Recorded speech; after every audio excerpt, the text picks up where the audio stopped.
Okay, good afternoon, everybody. Good evening to folks on the East Coast. Thank you again for joining tonight's TRI Dental Implant System, and also with our special guest, Dr. Jack Wasserstein. My name is Chris Luter, and I'm the current president of the U.S. business for TRI Dental Implants, the only abutment-less dental implant system in the world. We're really excited to talk more about this exciting innovation, and then more specifically how different this is than every current implant system that's on the current U.S. market today. And again, with Dr. Jack Wasserstein, who is a distinguished figure in periodontics and dental implant dentistry, has dedicated over 3 decades to advancing dental health. Dr. Wasserstein's passion for digital workflows is evident in his mastery of CAD designing with software like 3Shape, B4D, coupled with extensive experience in CAM processes, manufacturing all variations of prosthetics, and his in-house laboratory that he has. As well as obviously a referral-based practice, an expert in integrating technology with clinical practice. He excels in enhancing dental treatments through digital innovations. Dr. Wasserstein is a respected lecturer in implant dentistry, passionately advancing dental practices and patient care. Thank you so much for attending, Dr. Wasserstein. I've known you for over 15 years. We certainly had an amazing run together in implant dentistry, and certainly respect your amazing clinical abilities, and certainly I call you a unicorn just by early adopter, I would say, with CAD/CAM technology, milling, 3D printing. You've certainly been at the forefront, and really excited to have you lecture for tonight's webinar. Before we get started, I'm just going to give just everybody a brief overview if you have not heard of TRI. We are not a new dental implant company. We've been in the market for roughly 11 years. We are a Swiss-based manufactured organization. We call it the highest end of Swiss quality is our manufacturing, and certainly our innovation, bringing this amazing technology to 49 countries today. We also like to believe our implant system is very simplistic. We take away now some of the nuances of current implant systems, of specifically what implant system is this, and maybe what connection is this, and what parts do we need to order for this case when a patient comes back to your office. We believe a lot of that confusion goes away for staff members, and certainly yourself when you work with this implant system. We'll talk about that more. And certainly this implant is fully digital. So everything should be customized, we believe, today in implant dentistry, specific for that patient's clinical outcomes. So we think very digital, and certainly excited to talk again more about the whole complete digital workflow aspect, what makes this implant so unique. So the question we have to ask ourselves is today, what do abutments do for us? In my personal opinion, well, they correct implant angulations for prosthetic outcomes. They certainly serve a purpose for that middle force where they carry the mechanical load. So our crowns, our bridges, and our full arches, they don't break over time. Certainly when an internal hex maybe type implant then becomes at the prosthetic level an external component, it's certainly easier to work at the abutment level. We all know that. And then certainly raising the implant platform for superior hygiene prosthetics. I like to say these are maybe the 4 common elements of where abutments serve purposes today. However, with those purposes, they also come with complications. We do know, and we've seen, of course, through my time in over 20 years in implant dentistry, and certainly also 3D printing experience, we've seen in dental laboratories and prosthetics fail. That can be a number of indications such as tie bases debonding.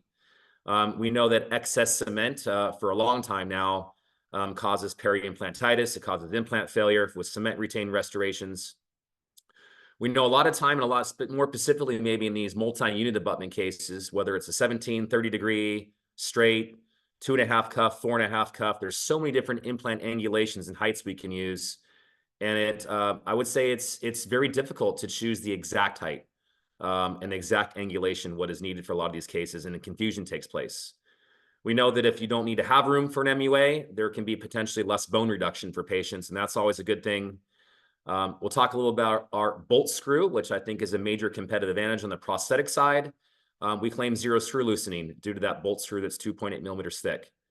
And certainly abutments come with inventory, and they come with cost.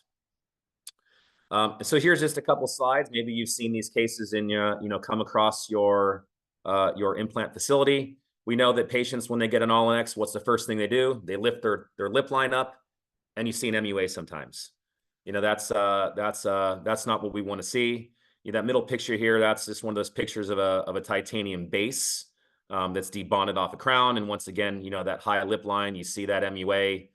And in patients, when they get their new set of teeth, that's the first thing I see in these smile reveals, and we certainly want to avoid those at all costs. So what makes this implant so special? There is no abutments. So a lot of those common complications that I talked about, I like to say those are all eliminated now. This implant was not possible 5 years ago, and this is really due to modern technology of intraoral scanners becoming more accurate. We know that 3D printers have certainly evolved for speed, accuracy, and then certainly the resins have developed significantly over the last several years to now be able to 3D print these high-end nano-ceramic resins for full arch to even FDA-approved final crowns that are out.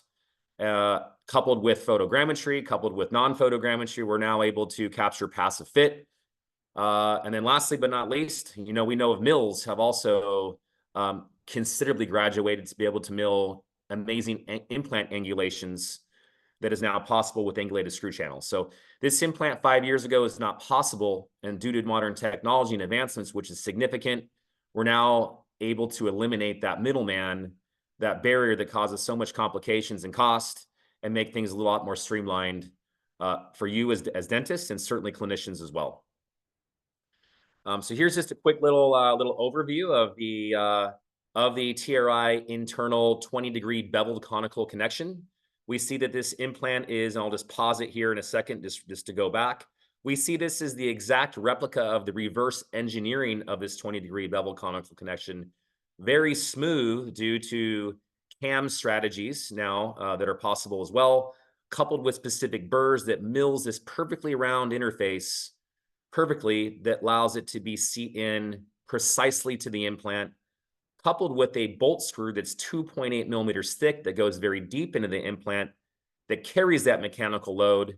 And we can predictably say, and I'll talk more on a presentation in a second here, that this is stronger than abutment level restorations.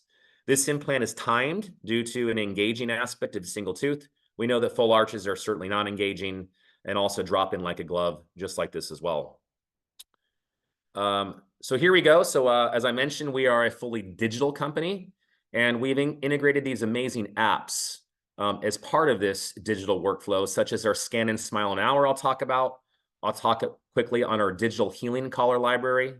I'll mention the Scan Bridge for full arch restorations without photogrammetry. And then I'll touch a little bit on this tooth in a box, because we're also a milling facility, TRI, as well as a lab-based design company as well that's fully integrated to cloud-based design and lab milling, which we believe is a competitive advantage, as we're the only implant company in the United States today that I'm aware of that offers design and milling capabilities direct to your office with finished and unfinished restorations. So I mentioned the DHC, the Digital Healing Abutment Collar Library here. This is fantastic. So, in your posterior restorations, this is a business as usual type scenario where you'd place an implant, single tooth implant in the posterior. And most patients today would leave with a metal healing abutment in the posterior. They go home, they come back to you 2-3 months later, you get restored, and then obviously you start your prosthetics. Same workflow today. However, we provide you an STL file where you're able to 3D print anatomical customized healing abutments intended for anterior, premolar, molars, different emergence profiles, and they're certainly white, which I believe all healing abutments should be white. And not to mention, this is going to give you an incredible emergence profile, as well as these are free of charge. So that's a nice value add working with the TRI portfolio. I mentioned also that the Scan and Smile in 1 hour, which is one of our trademarks, which I believe is a fantastic solution for anterior teeth to restore. We know that a patient, if they receive an implant on a aesthetic zone case, they're either going to have a flipper, an Essex template, or in most cases, they'll leave with a temporary abutment out of occlusion and flow some Luxatemp and an eggshell temp, and they leave with the tooth in place. We can do all those workflows today, but however, take it a step further, where you'd place an implant business as usual as you would today in the aesthetic zone. You drop a scan body, either short or long, directly into the interface. You scan it.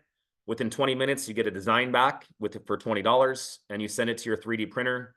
In a matter of 20 to 30 minutes, you stain and glaze it, and they leave with an inserted tooth, which is fantastic. And certainly if there's no soft tissue recession, you utilize that same scan. You send it to your lab of choice, your mill of choice, our milling facility, and the very next appointment, they leave getting a tooth in place, cutting out a single appointment. My good friend Ryan Dunlop out of Fresno, California, this is his scan and smile in 1 hour. However, he used the same exact scan from his temp. This is the implant that was placed. He removed the temporary.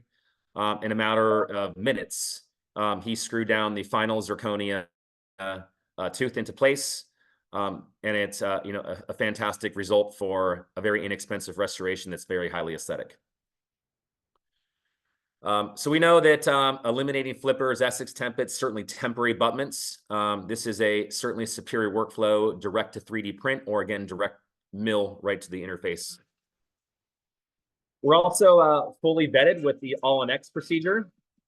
We believe there's significant advantages here. So I'm just showing you a video. I'm not sure if my sound's coming through on this. This will provide a little more light on the angulated screw channel, how you can angle your implants up to 50 degrees. And certainly have an angulated screw channel up to 30 degrees, which now makes this implant possible so you don't have screws coming out the facial.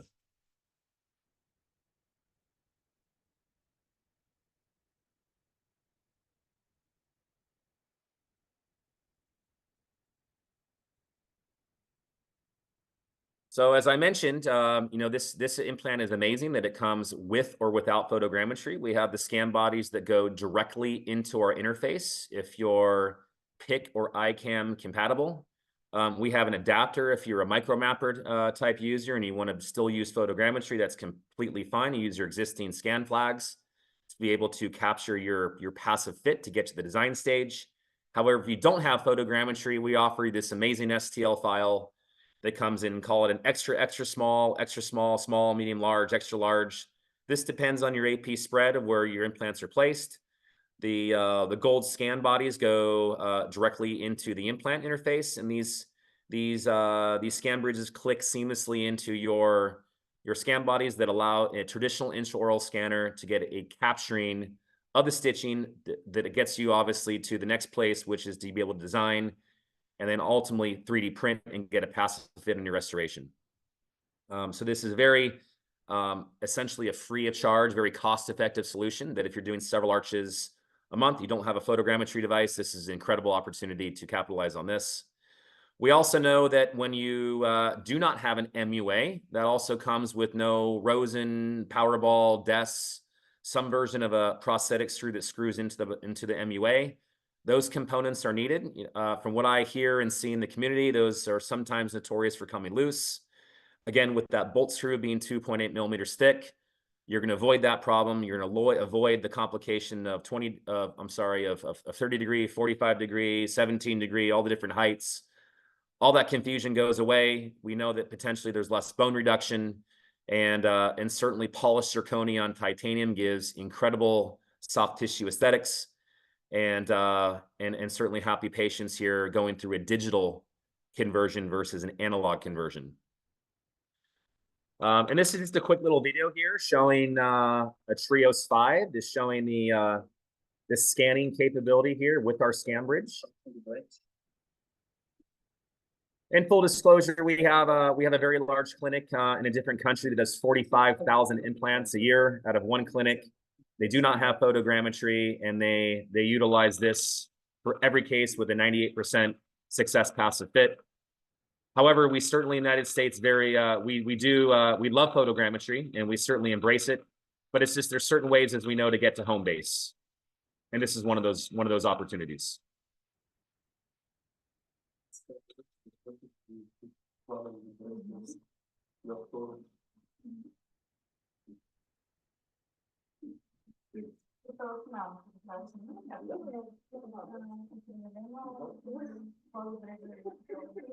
She says that it's way faster. So you can see just by this video, it takes about 90 seconds.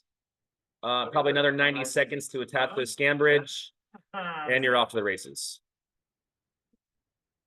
As promised, this is some of you may maybe question or think, how can no abutment mechanical handle mechanical strength? Where I will put, So here's a mechanical a strength lot of test that was weight done. on a ground It's truly where you just amazing. have actually And I'll let you listen to cut, the video. and we have a packaged tissue level matrix implant, and we have a 2.8 zirconia screw. And then we can go on 35 Newton centimeter. So then I have this cylinder, and I place the implant in the cylinder on this ground. I'm going to add as much weight as least as we tested it in our official test. So that's the first 1.25 kilo, 7.5. This is the next 2.5 kilos, 25 kilos.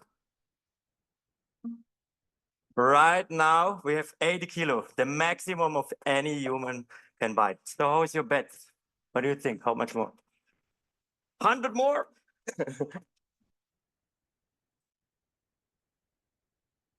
150 kilos on one single crown, 165 kilos. Okay, to finish that, I will add all the kilos on it. 177, that's enough. Woo! I think that's amazing.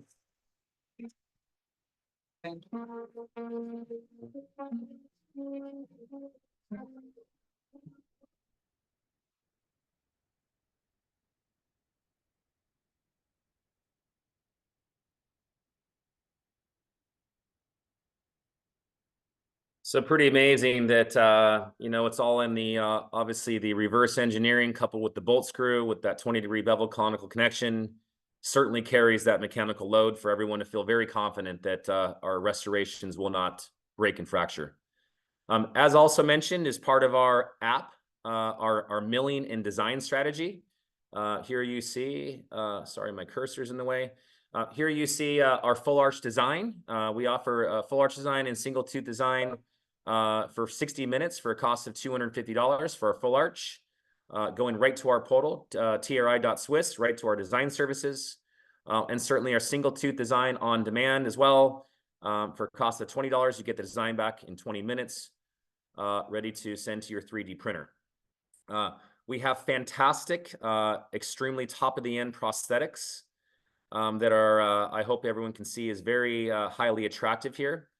We offer full arch zirconia milled and centered, so unfinished for any laboratory, or maybe some clinician has an in-house laboratory that doesn't want to mill themselves, for a cost of $600 for 3 days.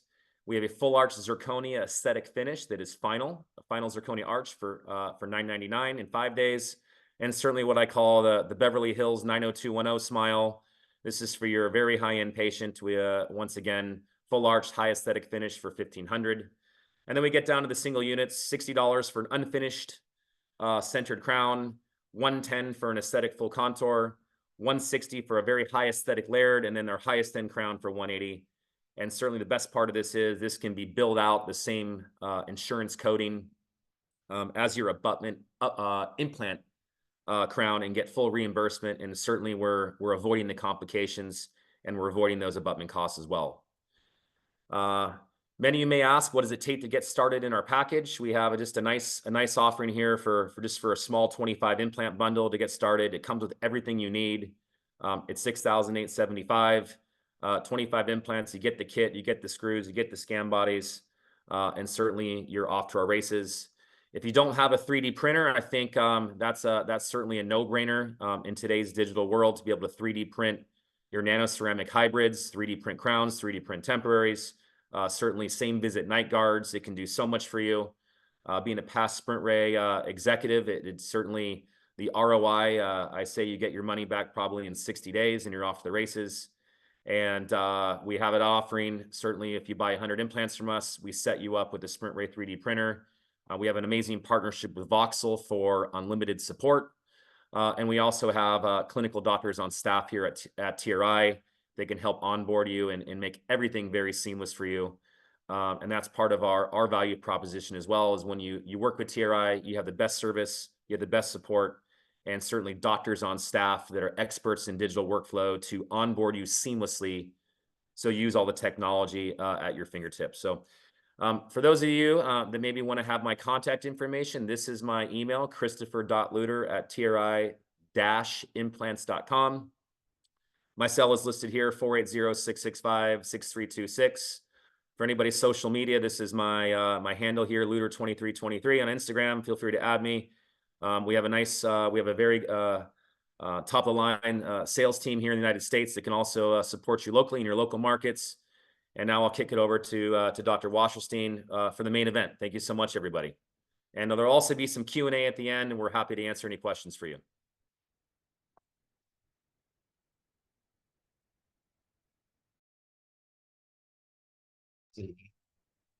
Okay, can you hear me okay? Not? All right, awesome. Thank Yes. you. Thank you, Chris, for that presentation and taking some of the difficulty out of my job in explaining the implant and some of the the machinery that goes along with it. I'm really excited about this implant. I think it's one of the best products to come out with implant dentistry in years. And I've been doing this almost 4 decades now. And Chris earlier alluded to me as a bit of a unicorn. And you know what? I think there's some truth to that, but I'm going to show you what I do. And it might not be for everybody, but I hope it's inspiring to a lot of you to see what you can accomplish with implant dentistry today. And specifically what this implant changes as far as the interface and what I'm going to go into about it. Maybe a little bit different, but it's pretty exciting. Okay, so we're going to get started here. And let's go here. All right, here is my contact information. I'm going to be talking about a lot of technical things today. So if you want to take a screenshot of this or picture, you can contact me on any of these. And if you have any technical questions, what kind of equipment I use, how do I do my strategies, you know, I'm happy to help you out. I'm happy to give back. Dentistry's been great to me, and I really enjoy helping people out as well. So, okay. Hey, doctor, we can't see your screen if you're sharing. You cannot see my screen. Okay, well, let's go back here then. And all right. Thank you. There we go. Thank you. All right, we are going to. And now you'll just need to enlarge it there. There you go. Okay. All right, so here's my contact information again. Go ahead and screenshot that. And okay, now, no kidding. When I started implants, dinosaurs were still roaming the planet, and we had to be careful leaving work at night, but I survived. These were some fossilized implants that were dug up years later. And this is where we started. We started with polished titanium implants that had an external hex, and they had an abutment that was circular. It was non-engaging. But that was kind of the technology of the time. And it was really good for multi-unit for what they call the bone anchored bridge, which is similar to the all-on-4 that we do today. But for single units, you know, not so much. So back then there was kind of a classic team approach. You had your surgeon who would place your implants, you had your restorative dentist, and you had your lab tech who would fabricate these components. And, you know, it was a pretty happy arrangement. These were just some of the classic roles that are pretty obvious. I'd say the only variation is sometimes your surgeon would place a restorative abutment for the doctor, and sometimes a restorative dentist would go ahead and place their own restorative abutment. Okay, so I came out of my periodontics residency, and that's where I learned implants. We did that for a couple of years. I did several cases. However, the technology was really new at the time. And so for the general dentist population, there was no implant dentistry taught in school. So for the most part, they would take courses, but mostly they heavily relied on their surgeons and or lab techs to kind of learn the trade of how to do things. And sometimes this could be a bit of the blind leading the blind. There could be situations where maybe you had an implant placed and it was at an angulation and the dentist wasn't expecting that. So now there was a screw access hole. These are problems we face today, but there's much easier solutions today than there were back then. Lab fees could be a bit of a surprise depending on what was happening with the implant. And sometimes my referring doctors would get frustrated there because, they got an unexpected lab bill and they didn't charge enough for the restoration to begin with. There were also, at that time, there were very few implant systems, but there was a lot of variations among surgeons who were placing different systems. So that could be a source of frustration to the doctor too, because maybe my patient might show up with a Nobel Biocare or Nobel Pharma implant external hex, and maybe Dr. X would show up with a Calcitech or IMZ. So depending on what came through the door, the dentist would need to have a large variety of armamentaria to complete these restorations. And that never seemed to happen. They would constantly call their surgeon to borrow parts and screwdrivers and impression copings and what have you. But looking back, I understand their frustration and why that happened, and it was real. So my solution at the time was to take responsibility for the restorative abutment, and I would provide that at no cost to the dentist. And by doing that, the type of implant I placed was no longer a worry for the restoring doctor because they always got a restorative abutment back. So it didn't matter what implant I placed. It simplified the restorative process because they knew how to take an impression. They didn't require any screwdrivers or anything special on that. And from my standpoint, it helped me because I could optimize implant placement based on the implant that I felt was best, but that might not have the same interface as another implant in the same case.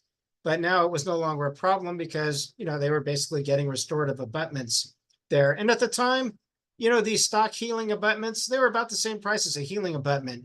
So it wasn't really that big of a deal to me. It simplified the process, and a lot of people really loved me for it.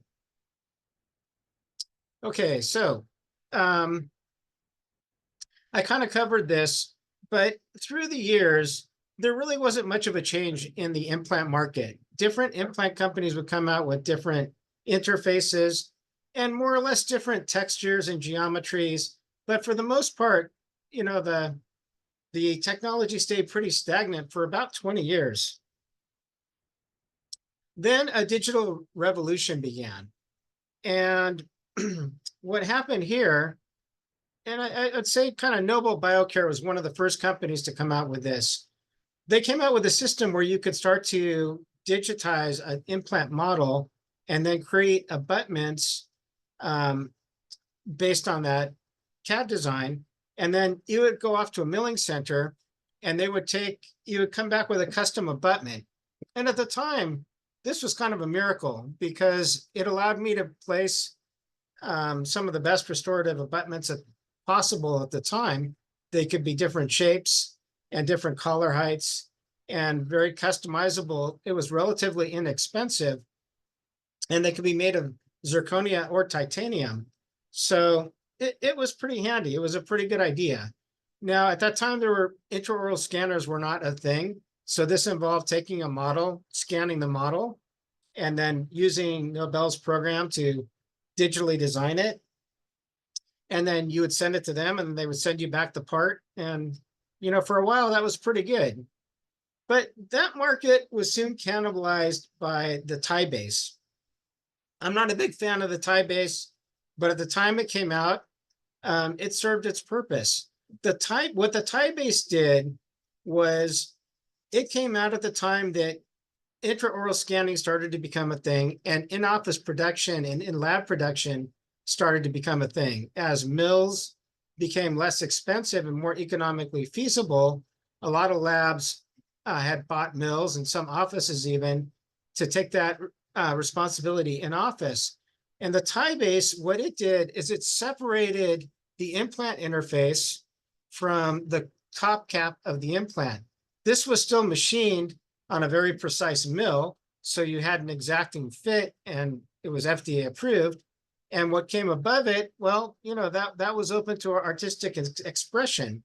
So At the time, the tie base was kind of the state of the art, pretty helpful, but there were problems with it. Number one, you've got a pretty tiny surface area, and sometimes you had a pretty large restoration, and you would have delaminations of the core from the tie base, and or you also developed two interfaces. One, you had your cemented core here if you did an abutment, and then a second cement layer for the restoration that went on top of it if you didn't do screw retain. So the tie base, it allowed in-office production, still wasn't a perfect solution, but it was pretty cool for what it did. At that time, like I said, intraoral scanning became a thing.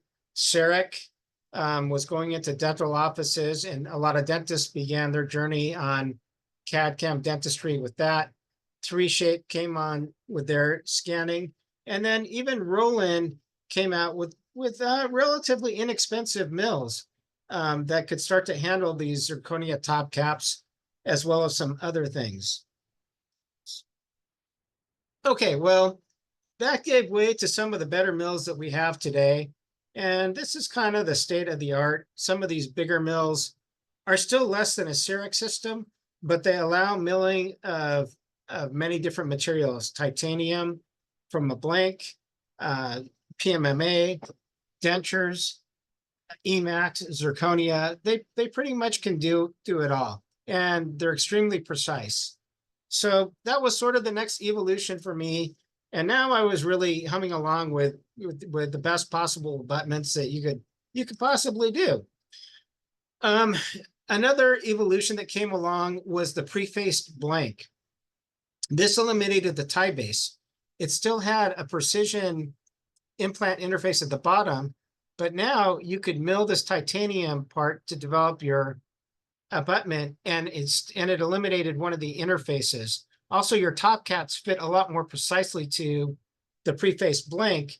And one of the issues with a tie base was sometimes you could have some degrees of rotation between the abutment and the blank itself, which was frustrating. So this sort of solved that problem.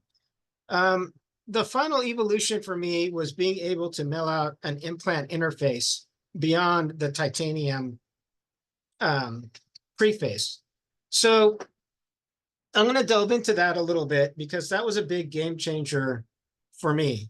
In this picture, what you can see is I made a temporary abutment. This is a temporary crown for a patient, and I milled the interface from PMMA. And it's tricky to do this, but it could be done. However, this failed pretty quickly because this area was just too thin for PMMA. So it lasted only a couple of weeks. It was a great concept. I enjoyed the way it came out. It was a big win to be able to do it, but it wasn't very practical. The interface was just too weak, and so it fractured off and had to go back to formula for that. For posterior units, I could go ahead and do this out of titanium. And then this was pretty cool because obviously the titanium wasn't going to break. It provided a nice full contour healing abutment so the tissue could heal around that. And then the restoring doctor was going to get a nice emergence profile of tissue. And then a patient wasn't going to tolerate a titanium full contour temp. So I knew that they would go back, even though it was full contour. There was some concern about that, but I knew that the patients wouldn't like that. But again, this interface was not as precisely milled as something that you could get from the manufacturer, which was done on a very expensive, say, Swiss lathe, for example. So it wasn't really something that I could have done for a permanent restoration, but maybe for a one-off case, it was nice to be able to do. Here's just another example of that. And now let's talk a little bit about what it was like to do interface milling. First of all, to do it, it was a bit like climbing Mount Everest. There was a lot to know. It's not something that you were just going to crawl out of bed one day and do. There was a lot of training. You had to have pretty good knowledge of milling. You needed some pretty sophisticated equipment to do it. You needed advanced knowledge of your CAM software. In some cases, it required FDA certification, and it was pretty expensive. So if it's not something you would be doing all the time, it might not be practical to mill out, say, some of the original implants at the interface level and risk possibly damaging the implant interface because your milling wasn't as accurate as you hoped for. So what happened next that really changed the game for me? Well, first of all, let me talk about this. You saw me milling an interface, and as I mentioned, the FDA will get involved if you start to mill an interface, and especially if you post on social media. It's probably a bit of over control, but maybe it's a good thing too for some of those classic designs. However, as a dentist, you have a special power, which is by prescription, they allow you to manufacture implant parts for your own patients. Now, you can't sell this to another dentist, but if it's your own patient, they allow you to bypass FDA certification. And so that's just something to be aware of as a dentist if you embark on this path, that you can still do this legally through the FDA. All right, now what happened here?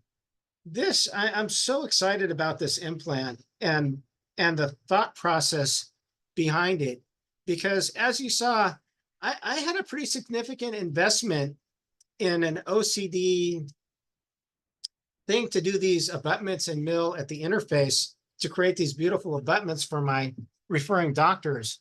And then along came this implant, and it was very well thought out. And let's talk about some of the advances that they did on this. Just click here. All right. If you look at the top of this implant from the face down, what you'll see is that there's no acute edges in the implant interface. So unlike, say, a conical connection, and let me back up here. Here, where you've got these corners and these vertical faces, that's extremely difficult for a mill to mill to. However, the tri-system, well, they really knocked it out of the park with this as far as I'm concerned. Okay, so by using smooth surfaces and rounded corners everywhere, it became possible now for almost anybody to manufacture directly to the implant interface, and ergo, get rid of the tie base, get rid of the abutment, and what have you. So this is really a big deal for me, because now instead of needing these pretty beefy, expensive mills, back to that Roland, you could actually manufacture parts to the tri implant. In fact, it's so easy to manufacture to that I can actually print to it pretty predictably, not as a permanent restoration, but for sure as a temporary. It works great. It's very easy to mill to. They've created strategies that work in Hyperdent and Millbox, and these are popular camming programs that you would use to mill these parts out. They provide them for you, so you don't have to go through the headache of trying to figure things out. So the implant themselves, they come in different widths, similar to most implants, but for the most part, they keep the same platform. They keep it to 2 levels, regardless of the diameter of the implant body. So let's go through a couple cases that I've done with this system.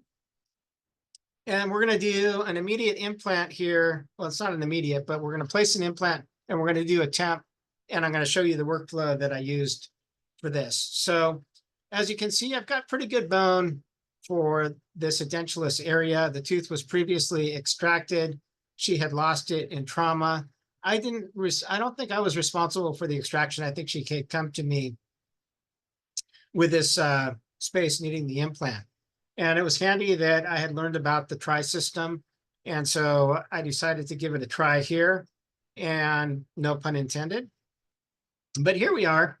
I make a little incision. I'm using the tri matrix. you can see that pink collar of the implant, and that has to be above the bone. And that's a nuance for some of the dentists listening out there. This implant should not be placed subcrestal. The abutment overlaps the edge of the implant. It doesn't overlap it, but it comes to almost a butt joint there. So if you have bone surrounding the implant interface, you'll never get it seated, and or you have to remove some of the bone around the interface so you can get your abutment down. But typically you place your implant like you would any regular implant, and then you place your scan body. When you get them new, you see this portion here. This actually breaks off, and then you can use this end to tighten down this screw. There's a couple of variations of this for the 3.7 and the 4.5, or I believe it is. And they're different when you look at them, so they're easy to identify from the scan once they're on. Okay, so I put on a temporary abutment, and then I went to my computer. I did a quick design, and then I went to my printer and I printed. And try hook me up with a Sprint Ray printer to use. I was using a different one from before that. I had a Sprint Ray prior to this. I wasn't too happy with it. I tried the original Onyx material, and it was okay, but I just wasn't happy with the results. So I got into a Pro 2 printer from Sprint Ray, and thank you, Chris, and the Tri team for facilitating that. And man, that makes a world of difference. That makes chairside printing possible. There's other printers too, Asiga. There's great printers out there, but I like the Sprint Ray. It was just sort of a set it and forget it. I haven't had a failed print yet. I'm using Onyx Tough 2. I like the material, and there's some really nice improvements. So here's the crown I was able to produce. I went back to the mouth. I took out the healing abutment, and here you can see that screw going through. This is going to engage the engaging platform on the implant. And there it is in place. And so, for very little effort, I had a really nice result and an easy result. And the patient was so happy. You can't see it here, but she actually cried. So when you have a crying patient, you did something right. And that was a thing of beauty, and I'm pretty happy with the system there. This was the implant in place. All right, and now let's run through an all-on-X case.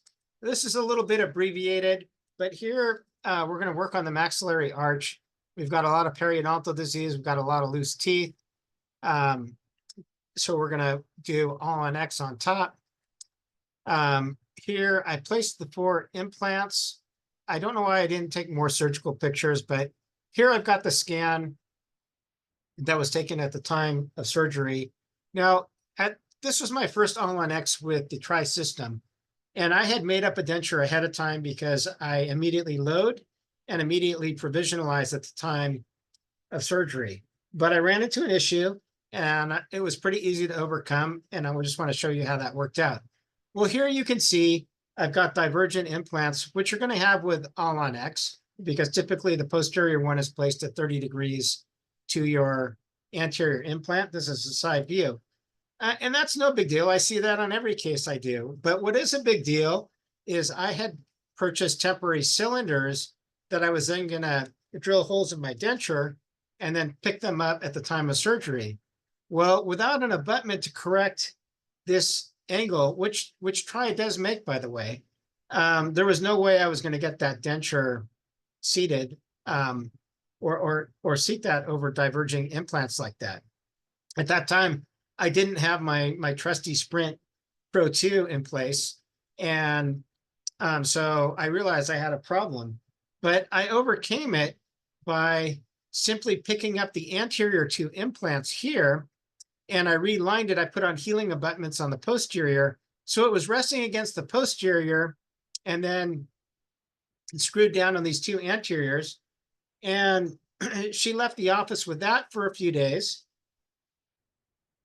Then I went back in I designed a temp and printed it for her and characterized the gingiva. She came back in a week later. We took that off. We put the new one in, and there she is.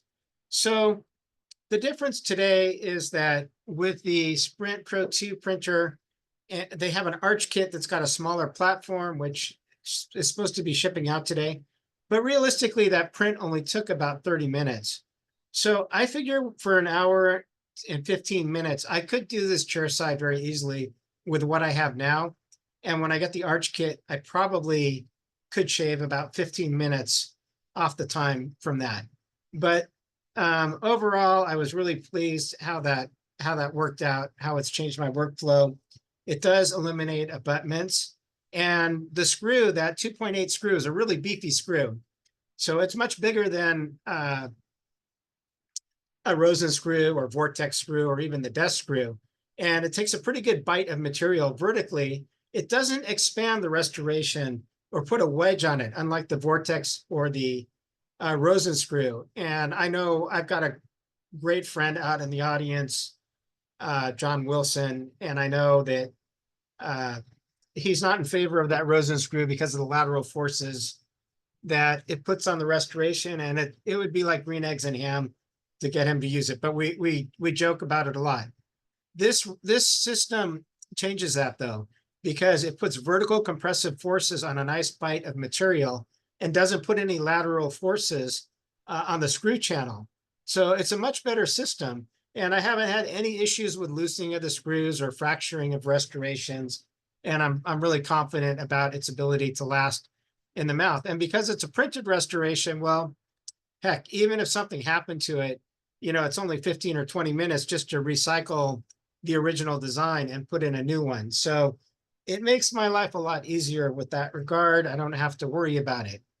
So how does this really change the way I do business with my referring doctors?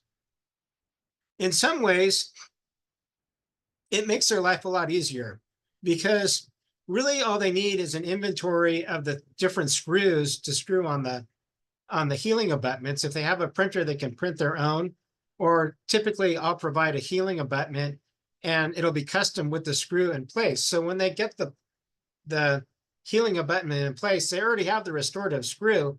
They don't necessarily need that from me anymore. They do need a scan body if they're going to, make their own, custom abutment, or if they want me to make the abutment. It's kind of a waste to do this on the try, but I can still do it for the legacy referrals who just like to work that way.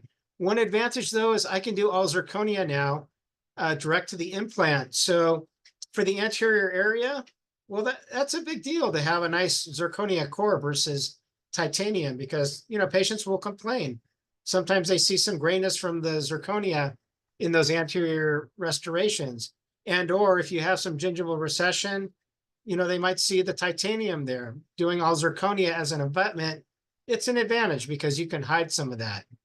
Also, this is not necessarily germane to the try, but it's easy to share data in between my office and my referring doctor's office. My scans, I can share that with them if they want to get a jump on the process and see what they're dealing with.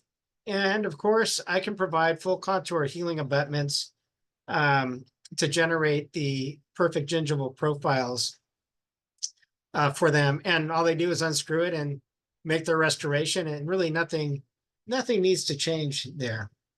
So for me, the reason why this implant is such a game changer is that it allows me to work fixture level in a way that was really not practical before. And in fact, not just me, the unicorn, but anybody could really work with this implant at the interface level with basic equipment like a printer in their office, which is a great way to start for custom healing abutments, attempts, and prototyping. But, if they embark on some of the lesser mills, they can do that. For labs, same benefit. They've got probably a variety of some of their higher end mills, but some labs just have some more basic mills, and they can benefit from using this system because they can produce parts just as accurately there. So for the most part, it's pretty exciting. It was a very forward-thinking process for this company to come out with this implant and think about the milling and fabrication of parts to the interface. That's what's new and different compared to working on an abutment. And that is all I have to say about that.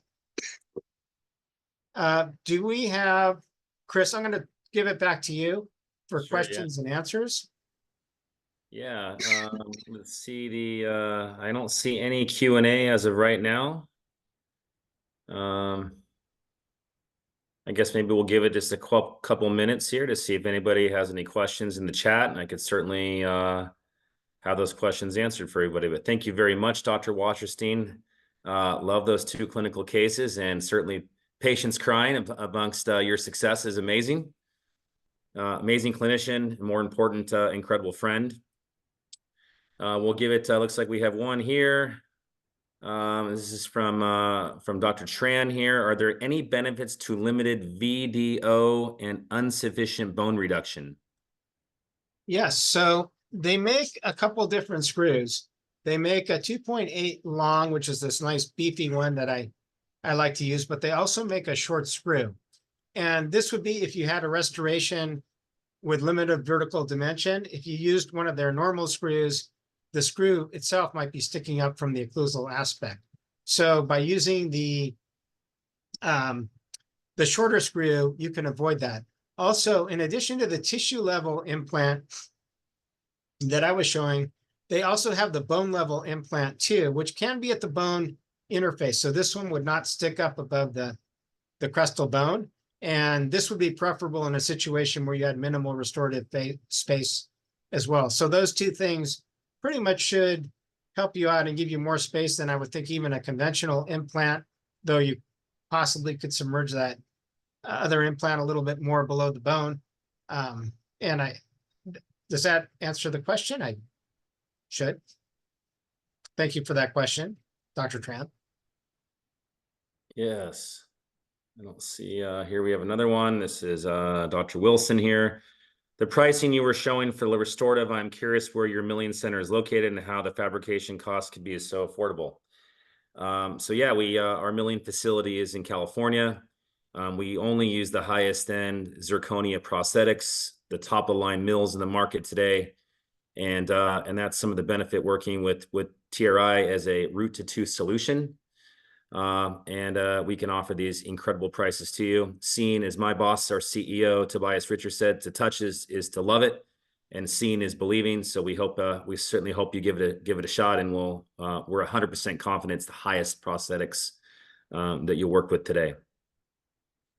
We have an anonymous attendee that says the screw for the Nobel MUA is 1.4 millimeters and compromised with a 2.7 millimeter screw. Well, I think if you're comparing the MUA screw to the matrix screw, the typical DES or MUA screw is a pretty tiny screw. You'd put that in with lower torque. By eliminating the MUA altogether with the matrix, you then can use their thicker, beefier screw, which you put in with full torque. So you can get a lot more compressive strength on your restoration to the implant, which is beneficial. Makes for more stability and less chance of screw loosening. Does that answer the question, Dr. Anonymous? Yeah, and just maybe piggyback on that, we also have the angulated screw. Obviously, for aesthetic outcomes, that screw is 2.6 millimeters thick, with obviously a different driver that's angulated to drop the screw in. So we essentially have 3 screws you use at all times. The 2.8 long, which is the most primary screw. If you have vertical dimension, which was questioned again, you would use the short version of that. And then, of course, the 2.6 angulated screw for aesthetic outcomes. And that would all be determined on your design. Fantastic questions. Any other questions? Don't be shy. Feel free to let it rip.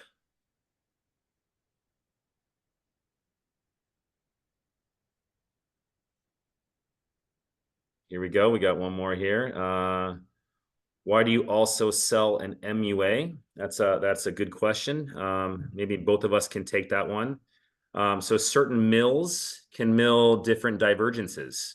All mills aren't considered equal. So if I'm a dentist and I have invested maybe several years ago, let's call it a zircon-zon mill. That mill has, I believe, up to a 30-degree with a C-clamp, you can angle up to 30 degrees. So if I needed to go larger diameter, a larger divergence, you would certain mills can certainly accommodate that today. There's mills in the market today can go up to 90 degrees. Now, however, if I'm a dentist and I have a mill that's limited, then what we have something for you in those indications where you still had to use your own mill and didn't want to punt it to our milling facility or another FDA-approved lab, and there's lots of those in the United States, such as Glidewell, many others. Then you would use what we call that rescue MUA that would allow you to put an MUA on and then restore it to proper angulations with the current mill you have. I would add to that a little bit too. You know, if you're used to working conventionally on all-on-4, and as I showed in that one case where you had divergent implants, if you needed to correct that at the time of surgery, well, then you could do that with an MUA, you know, at that point. So it's available. This system really lets you work any way you'd like. I think if you want to work on some of the newer workflows and work directly to the interface, I think there's some huge advantages there. But like I said, I still have legacy docs that they don't want to touch the interface. They don't want screwdrivers. They don't want this or that. I can still give them that with this implant by creating my own abutments and what have you. So you really can work any way you want with the implant, but given the flexibility of being able to manufacture directly to the interface so simplistically, that's really just, it's beauty. It's just beauty. Fantastic question. Maybe any others coming in?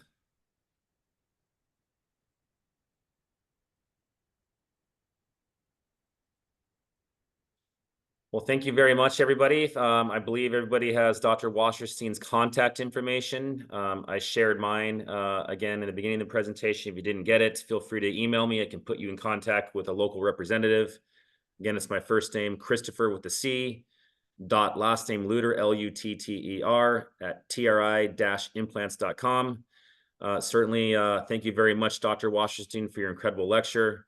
We're certainly excited for the rapid growth in the U.S. market, and certainly excited to hopefully every dentist that is a webinar attendee today have the chance to work with you. From Phoenix, Arizona, and from California, Los Angeles. Thank you, everybody. We hope to be in touch soon. Have a wonderful night. Good night, everyone.